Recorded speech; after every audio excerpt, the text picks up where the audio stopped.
তৃতীয় পাঠ শিরকে আকবরের পরিচয়, পরিণতি ও প্রকরণ নিয়ে আলোচনা। শিরকে আকবর বা বড় শিরকের পরিচয়। আল্লাহ তাআলার নাম ও গুণাবলীর যে বৈশিষ্ট্য আছে তার গুণে তিনি আমাদের একমাত্র প্রতিপালক ও উপাস্য। কোনো ব্যক্তি বা বস্তুকে সেসব বৈশিষ্ট্যের মধ্য হতে কোনো বৈশিষ্ট্যের সমান বা আংশিক অধিকারী বলে মনে করা বা তাদেরকে কেন্দ্র করে শরীরের অঙ্গপ্রত্যঙ্গ বা অন্তর দ্বারা উপাসনামূলক কোনো কাজ করাই হল শিরকে আকবর বা বড় শিরক। শিরকে আকবরের পরিণতি। শিরকে আকবর শিরককারীকে সম্পূর্ণরূপে ইসলাম থেকে বের করে দেয়, কারণ ইহা প্রকাশ্য কুফর। যেমন আল কুরআনে বর্ণিত আছে, তারা অর্থাৎ ফেরেশতাদ্বয় কাউকে শেখাত না যে পর্যন্ত না বলত, আমরা তো পরীক্ষাস্বরূপ। সুতরাং তোমরা কুফরি করো না। সূরা আল বাকারা ১০২।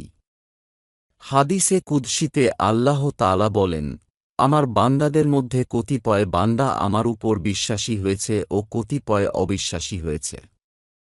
যারা এই কথা বলে আল্লাহর দয়া ও অনুগ্রহে আমাদেরকে বৃষ্টি দান করেছে, তারা আমার উপর বিশ্বাসী ও তারকার প্রভাবে অবিশ্বাসী।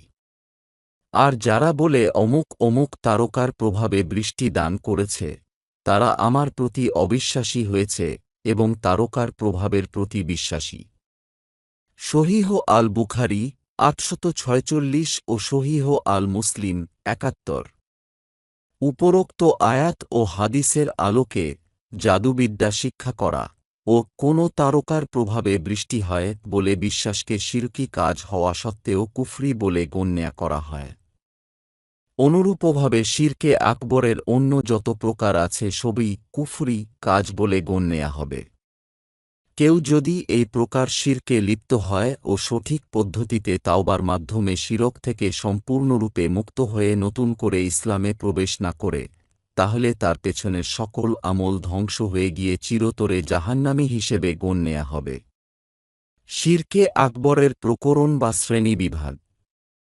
আল কুরআন ও আল হাদিসের প্রেক্ষিতে আলেমগণ শিরকে আকবরকে প্রধানত ৪টি ভাগে বিভক্ত করেছেন, যেমন জ্ঞানগত শিরক, পরিচালনাগত শিরক, ইবাদতগত শিরক ও অভ্যাসগত শিরক।